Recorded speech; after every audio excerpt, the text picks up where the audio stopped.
काहे खिसियालू हर बात पर हो काहे खिसियालू हर बात पर।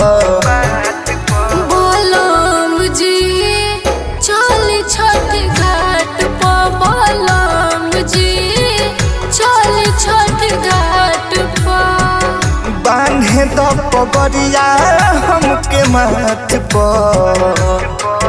बोलम जी चली छठ घाट पर, सजन जी चली छठ घाट पर।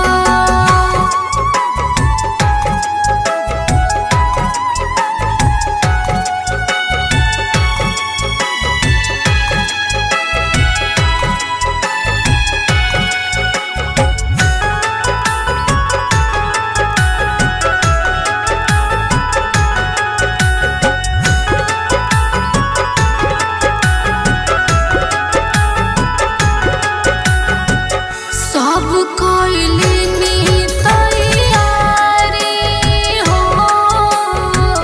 लेली कान्हे कोसी न बिसारी हो।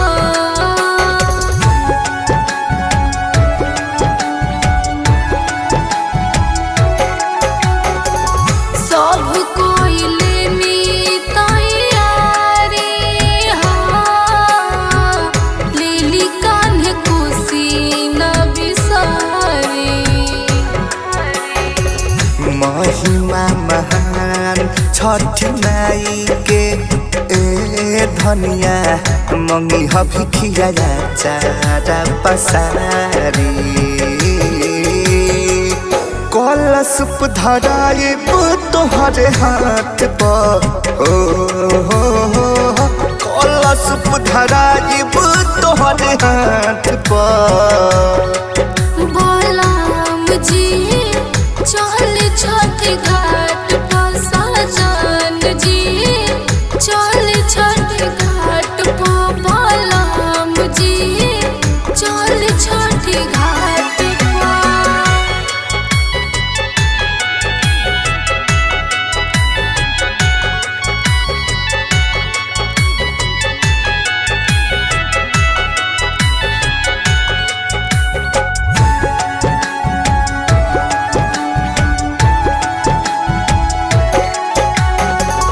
चौमुख दिया नजर आएब ए सैया, आदित्य मल के गोहराए।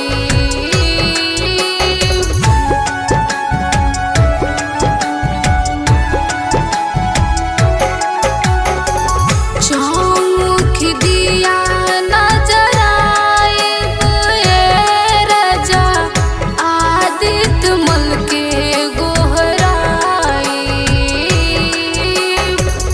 बबुआ के भाड़ा नैहर के धनिया आदो धर्मेंद्र के बुलाई। पूर्वी के ले चलब साथ में हाँ पूर्वी के ले चलब साथ में।